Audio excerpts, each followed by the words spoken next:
Welcome to NRA వారధి TV. Trump వచ్చినాక port of ఎంట్రీలో immigration process ఏమైనా మారిందా? స్టూడెంట్ వీసా మీద ఉన్న వాళ్ళని కావచ్చు, H1 మీద ఉన్న వాళ్ళని కావచ్చు, ఇంటర్వ్యూలు ఎలాంటి క్వశ్చన్లు అడుగుతున్నారు, అట్లాగే వెనక్కి కూడా పంపిస్తున్నారు అనే మాట వింటున్నాం. కొన్ని జరుగుతున్నాయని కూడా చాలామంది చెప్పారు. సో వీటిపై మరిన్ని వివరాలు మనతో మాట్లాడడానికి వాళ్ళ చాంద్ గారు ఉన్నారు. ఆయన అడిగి మరిన్ని వివరాలు తెలుసుకుందాం. చాంద్ గారు నమస్కారం అండి. నమస్కారం కృష్ణ గారు అండ్ నమస్తే ఆల్ ఎన్ఆర్ఐ వారధి టీవీ వ్యూవర్స్. చాంద్ గారు, ఈ ట్రంప్ వచ్చిన తర్వాత నుంచి కొద్దిగా పోర్ట్ ఆఫ్ ఎంట్రీలో ఇమిగ్రేషన్ ప్రాసెస్ కొద్దిగా టైట్ అయిందని, కొంచెం క్వశ్చనర్ ఎక్కువగా ఉంటుందని చాలా వింటున్నాం, న్యూస్ వింటున్నాం. కొంతమంది మీరు ఫాలో అప్ చేసిన వాళ్ళు కూడా ఉన్నారు, అట్లాగే నేను కూడా నా సర్కిల్లో కొన్ని ఫాలో అప్ చేశాను. కొన్ని స్మూత్గానే జరుగుతున్నాయి, కొన్ని టైట్గానే క్వశ్చనర్ ఎక్కువ ఉంటుంది. వెనక్కి పంపించిన వాళ్ళు కూడా కొంతమంది ఉన్నారు. ఎట్లాంటి జాగ్రత్తలు తీసుకోవాలంటే అసలు ఏం జరుగుతుంది? మీకున్న పరిధిలో కొన్ని కేసెస్ చెప్తారా? రీసెంట్గా సోషల్ మీడియాలో చాలా న్యూస్ మీరు చూస్తున్నారు. ఏంటంటే ఇలా ఎయిర్పోర్ట్లోనే వెనక్కి పంపించేస్తున్నారు. వీసా ఉంది, వ్యాలిడ్ వీసా ఉంది, వీసా తోటి అమెరికా వచ్చారు, అమెరికాలో ల్యాండ్ అయిన తర్వాత వెనక్కి పంపిస్తున్నారనే న్యూస్ చూస్తున్నాము. అయితే దీంట్లో కొంచెం నిజం ఉందండి. ఎందుకంటే డెఫినెట్లీ కొందరు వెనక్కి పంపించారు. నేను వాళ్ళతో మాట్లాడాను. ఎందుకంటే మమ్మల్ని కన్సల్ట్ చేస్తారు, మా ఆఫీస్కి ఫోన్ చేస్తారు, కన్సల్ట్ చేస్తారు. సో కొంచెం రియాలిటీ ఉంది. ఎందుకంటే మేము ఆ డాక్యుమెంట్స్ చూసాము, అవన్నీ చూసాము. అయితే దాంట్లో fake news or news that is probably not true is ఇలా చాలా మందిని పంపించేస్తున్నారు, సడన్గా చాలా పెరిగిపోయినాయి, ఇలా చాలా మందిని వెనక్కి పంపిస్తున్నారు, ఒకేసారి పెరిగిపోయినాయి. దాంట్లో అయితే ట్రూత్ లేదండి. అంటే that is definitely not true. ఎందుకంటే ఆల్మోస్ట్ ఒక 1 ఇయర్ నుంచి జనరల్గానే కొంచెం పెరిగినాయి. ఎందుకంటే స్టూడెంట్స్వి కొన్ని ఇష్యూస్ పెరిగినాయి. అలా అని చెప్పి అందరినీ పంపిస్తున్నారా, మెజారిటీ ఆఫ్ మంది అందరిని పంపిస్తున్నారంటే నో. ఇది again it is very very rare. Rare కేసెస్లో ఏమవుతుందంటే అప్పుడప్పుడు వింటూ ఉంటాం, ఇలా ల్యాండ్ అవ్వగానే కొన్ని ఇష్యూస్ ఉన్నాయి, ఆ ఇష్యూస్తో వెనక్కి పంపిస్తాం అనేది. సో ఇది రీసెంట్గా అయితే స్టార్ట్ అవ్వలేదు. ఇది ఓన్లీ థింగ్ ఏంటంటే ఇవి హైలైట్ అవుతున్నాయి, రీసెంట్ టైమ్స్లో హైలైట్ అవుతున్నాయి. ఎందుకంటే నేను ఈ మంత్లో 4 కేసులు విన్నా. ఎందుకంటే వాళ్ళని వెనక్కి పంపించారు, పంపించిన తర్వాత వాళ్ళ డాక్యుమెంట్స్ చెక్ చేసాము, అసలు ఏం జరిగింది చూసాము, ఇవన్నీ చూసాము. సో వెనక్కి అక్కడక్కడ అంటే ఏదో ఈ పోర్ట్ ఆఫ్ ఎంట్రీలో అక్కడ ఇక్కడ అనేది అదైతే నిజమే. అలా అని చెప్పి లార్జ్ స్కేల్లో వచ్చిన ప్రతి స్టూడెంట్ని వెనక్కి పంపిస్తున్నారా, ప్రతి H1B ఎంప్లాయ్ వెనక్కి పంపిస్తున్నారా, ఆర్ మెజారిటీ ఆఫ్ ద మందిని పంపిస్తున్నారంటే డెఫినెట్లీ నో. ఇంతకు ముందు ఎలా ఉందో అక్కడక్కడ ఐసోలేటెడ్ ఇన్సిడెంట్స్ అవుతాం అనేది, అలా ఐసోలేటెడ్ ఇన్సిడెంట్స్ అవి. ఒక రీజన్ ఉంది, ఆ రీజన్ ఉంటే వెనక్కి పంపిస్తున్నారు. చాంద్ గారు, ఇప్పుడు ఇవన్నీ చూస్తున్నాం. అట్లాగే చాలా ఎయిర్పోర్ట్లో నుంచి కూడా కొంతమందిని వెనక్కి పంపించేస్తున్నారు, H1 మీద ఉన్న వాళ్ళని కావచ్చు, స్టూడెంట్ మీద ఉన్న వాళ్ళు కావచ్చు అని కూడా వింటున్నాము. సో మీకున్న ఇన్పుట్స్ ఏంటండి? అంటే ఎట్లాంటి కేసెస్లో వెనక్కి పంపిస్తున్నారు? నేను చూసిన కేసెస్లో H1లో కొన్ని కేసెస్ విన్నాము. అలాగే F1 అంటే F1లో కొందరు ఓపీటీ కోసం వస్తారు, అంటే ఓపీటీలో ఇండియా వెళ్తారు, ఇండియా వెళ్ళి మళ్ళీ ట్రావెల్ చేస్తారు యూఎస్కి. సో అలాంటి కొన్ని కేసెస్ విన్నామండి. ఓపీటీ స్టేటస్లో వాళ్ళు ట్రావెల్ చేసినప్పుడు ఇలా పోర్ట్ ఆఫ్ ఎంట్రీలోనే వాళ్ళని కొన్ని క్వశ్చన్స్ అడిగి because they are not impressed వాళ్ళని వెనక్కి పంపించేస్తాం ఇండియాకి. సో అలాంటి కేసెస్ కొన్ని విన్నాము. సో రీసెంట్ టైమ్స్లో నేను డెఫినెట్లీ ఈ మంత్లో కూడా కొన్ని కేసెస్ విన్నాను. షికాగోలో విన్నామండి, Chicago port of entry. Chicago అనేది ఏంటంటే ఇంతకు ముందు కూడా ఏంటంటే షికాగోలో చాలా న్యూస్ వచ్చేది. అంటే లాస్ట్ 5-6 ఇయర్స్ నుంచి కూడా షికాగోలో అప్పుడప్పుడు ఇలా కేసులు వినపడతాం అనేది చాలా కామన్ అనమాట. ఈ రోజుల్లో ఏంటంటే వేరే పోర్ట్ ఆఫ్ ఎంట్రీస్లో కూడా వింటున్నాము. ఆబుదాబిలో విన్నాము రీసెంట్గా, హ్యూస్టన్లో విన్నాము, అలాగే అట్లాంటాలో విన్నాము. అగైన్ ఇది పెద్ద లార్జ్ స్కేల్ అయితే డెఫినెట్లీ కాదు, అలా లార్జ్ నెంబర్ ఆఫ్ పీపుల్ని అయితే కాదు, అక్కడక్కడ వినపడుతున్నాయి. అగైన్ దాని మీనింగ్ ఏంటంటే స్క్రూటినీ కొంచెం ఎక్కువైంది. సో రియాలిటీ ఏంటంటే ఒక 1 ఇయర్ నుంచి ఈవెన్ ఆర్ఎఫ్ఎల్ ఇప్పుడు స్టూడెంట్ ఓపీటీలకి వాళ్ళు అప్లై చేసుకోవాలి. ఇక్కడ ఓపీటీ కానీ స్టెమ్ ఓపీటీ ఎక్స్టెన్షన్కి కానీ అప్లై చేసే టైంలో కూడా చాలా ఆర్ఎఫ్ఎల్ చూస్తున్నాము. ఎందుకంటే వాళ్ళకి యూఎస్ఏఎస్ వాళ్ళు కానీ సిబిపి వాళ్ళు కానీ కొందరు స్టూడెంట్స్ని పట్టుకున్నారు. ఏంటంటే ఇలా ఇల్లీగల్గా ఎంప్లాయ్మెంట్ చేస్తాం కానీ వాళ్ళ ఫోన్లో కొంచెం డేటా ఉంది అని కానీ. అలాగే కొన్ని కన్సల్టెన్సీ కంపెనీస్ ఏం చేస్తాయంటే డబ్బులు ఇచ్చి మళ్ళీ డబ్బులు తీసేసుకుంటాయి వెనక్కి. సో అలాంటి కేసెస్ కానీ ఇవన్నీ వాళ్ళు చూశారు. వాళ్ళు చూశారు కనుక ఏంటంటే స్క్రూటినీ పెరిగింది. సో మనం ఆర్ఎఫ్ఎల్ కూడా ఎక్కువ చూస్తున్నాం. ఈ రీజన్స్ వల్ల ఏంటంటే పోర్ట్ ఆఫ్ ఎంట్రీలో యాక్చువల్లీ లాస్ట్ ఫ్యూ మంత్స్ నుంచి కొంచెం స్క్రూటినీ ఉంది. సో అలా స్క్రూటినీ వల్ల కొందరిని వెనక్కి పంపించారే కానీ ఇలా కరెంట్ అడ్మినిస్ట్రేషన్ సడన్గా మారింది అని చెప్పి సడన్గా అయితే రూల్స్ మారినట్టు నాకు అనిపించట్లేదు. ఎప్పుడు ఉండే రొటీన్ స్క్రూటినీ ఉంది.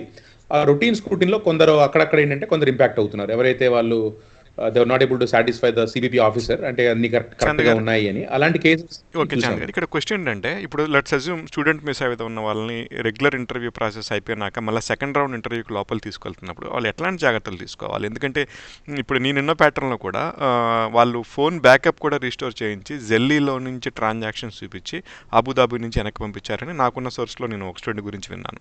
సో ఒక్కసారి జనరల్ ప్రాసెస్ అయిపోయినాక వాళ్ళని లోపలికి ఇంకో రౌండ్ తీసుకెళ్తున్నప్పుడు వీళ్ళు తీసుకోవాల్సిన ఎట్లా అంటే ఎంత జాగ్రత్తగా ఆన్సర్ చేయాలి, ఎట్లాంటి క్వశ్చన్స్ వస్తూ ఉంటాయి? సో జనరల్గా ఏమవుతుందంటే ఫ్లైట్ ల్యాండ్ అవుతుంది. ల్యాండ్ అవ్వగానే ఫస్ట్ ఇమీడియట్ ఇమిగ్రేషన్ కౌంటర్కి వెళ్తారు.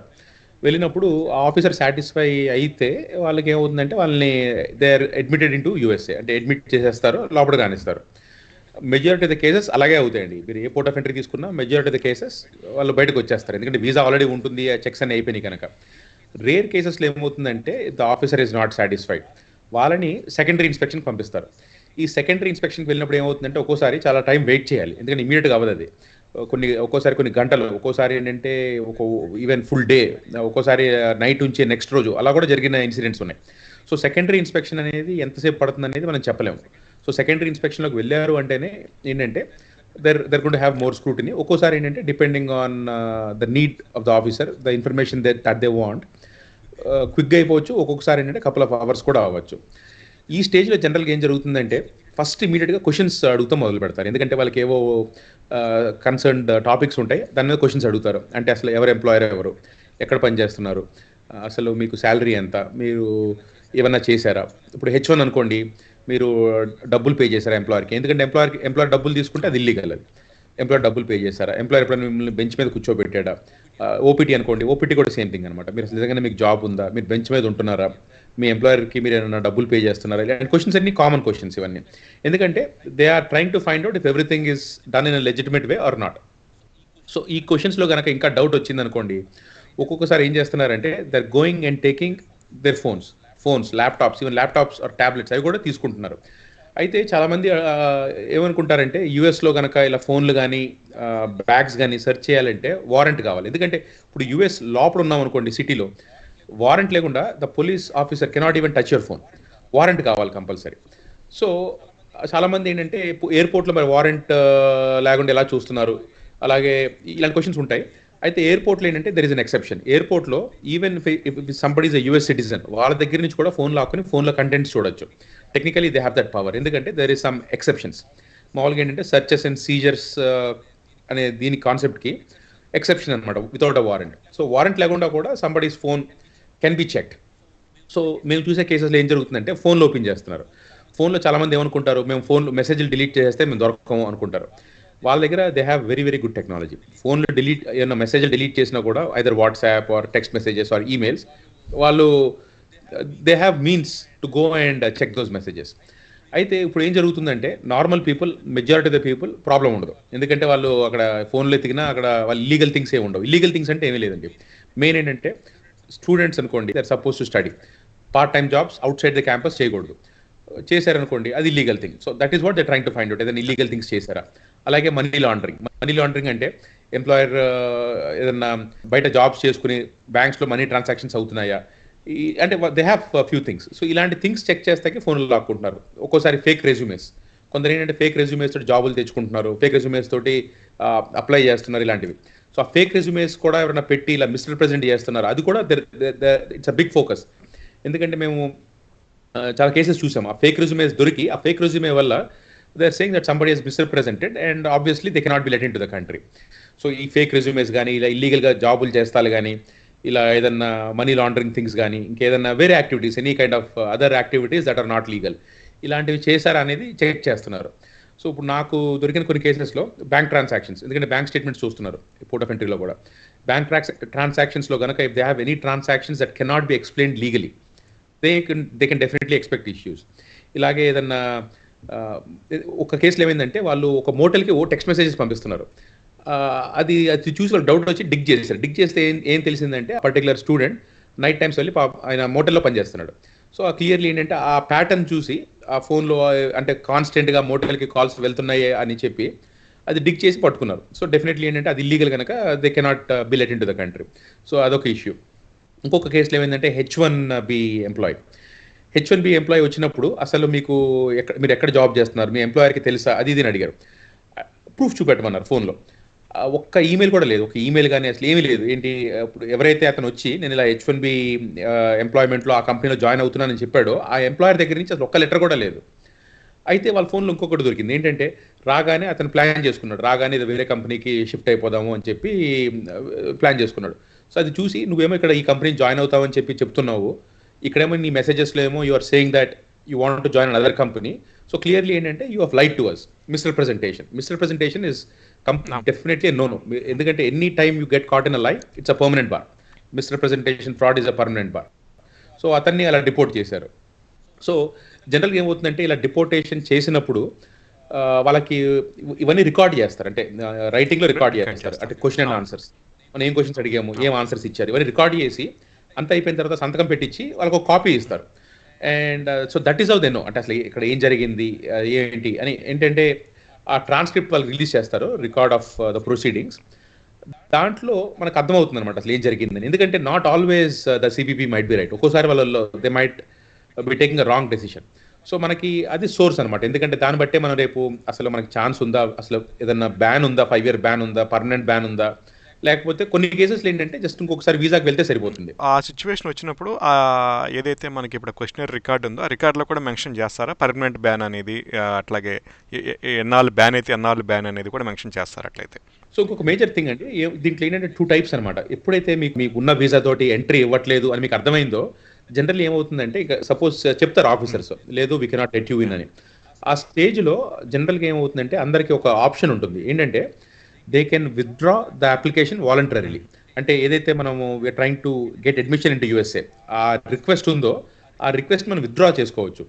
సో సో అందరు చేయాల్సిన పని ఏంటంటే ఒకవేళ ఆ సిచ్యువేషన్లో ఉంటే ఆఫీసర్ కనుక డిపోర్ట్ చేస్తే, officer if they put them in expedited removal, జనరల్గా ఏమవుతుందంటే 5 year బ్యాన్ ఉంటుంది. ఎందుకంటే వాళ్ళ డబ్బులతోటి వాళ్ళు కనుక ఫోర్స్ చేసి వెనక్కి పంపిస్తే.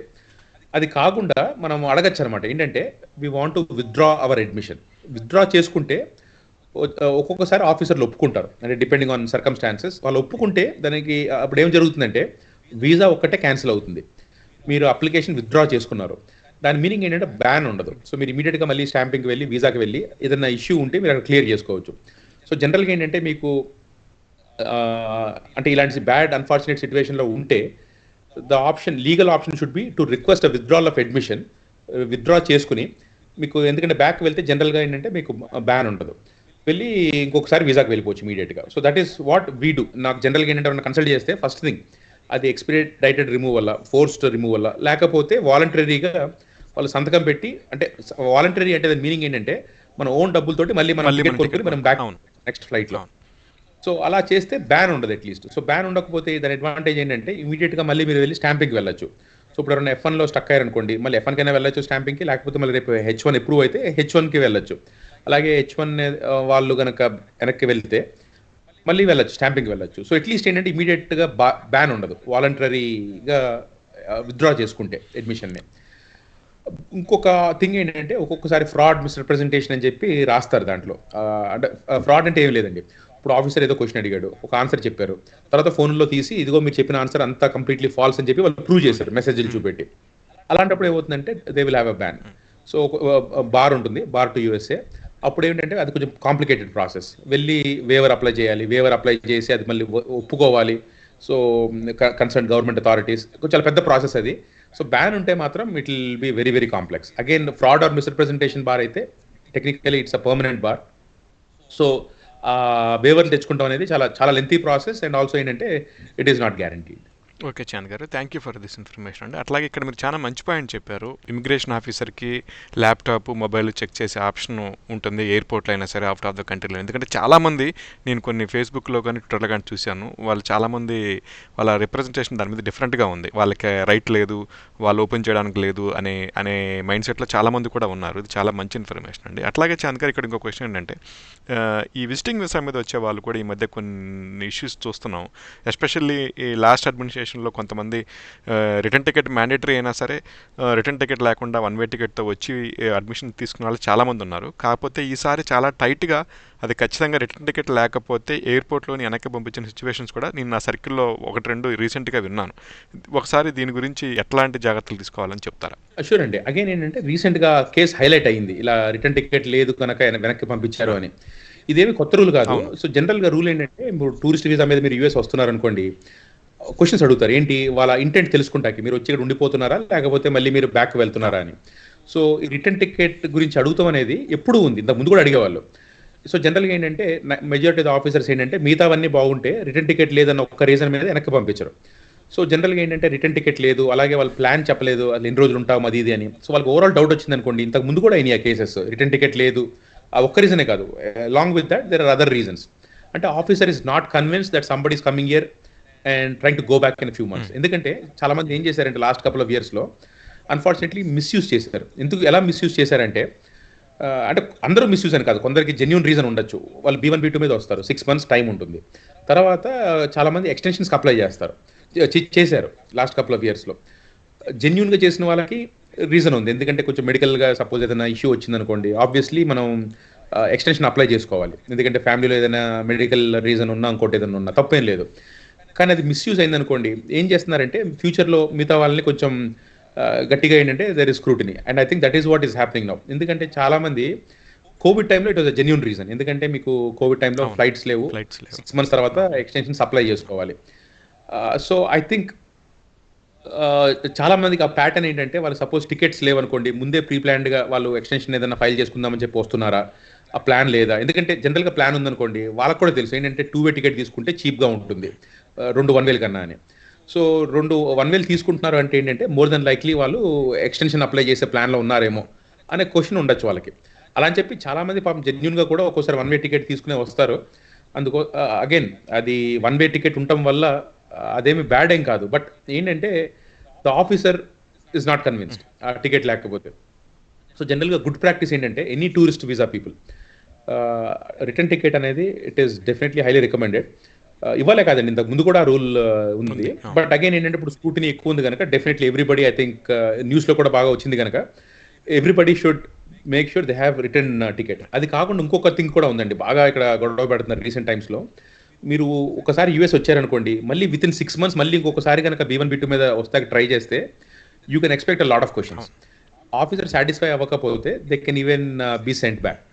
సో విత్ ఇన్ అంటే 6 months గ్యాప్ లేకుండా మాత్రం unless there is a real very good valid reason రాకండి, ఎందుకంటే ఒక్కోసారి వ్యాలిడ్ రీజన్ ఉండొచ్చు. ఫైనల్ వర్డ్స్ అండి, అంటే అగైన్ ఏం లేదు, అంటే అగైన్ ఏంటంటే మనం పోర్ట్ ఆఫ్ ఎంట్రీలో again be respectful to the CVP officers.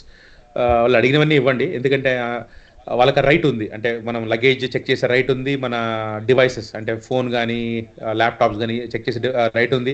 ఒక్కొక్కసారి బ్యాంక్ స్టేట్మెంట్స్ ఓపెన్ చేయమంటున్నారు, ఒక్కొక్కసారి ఈమెయిల్స్ కూడా ఓపెన్ చేయమంటున్నారు.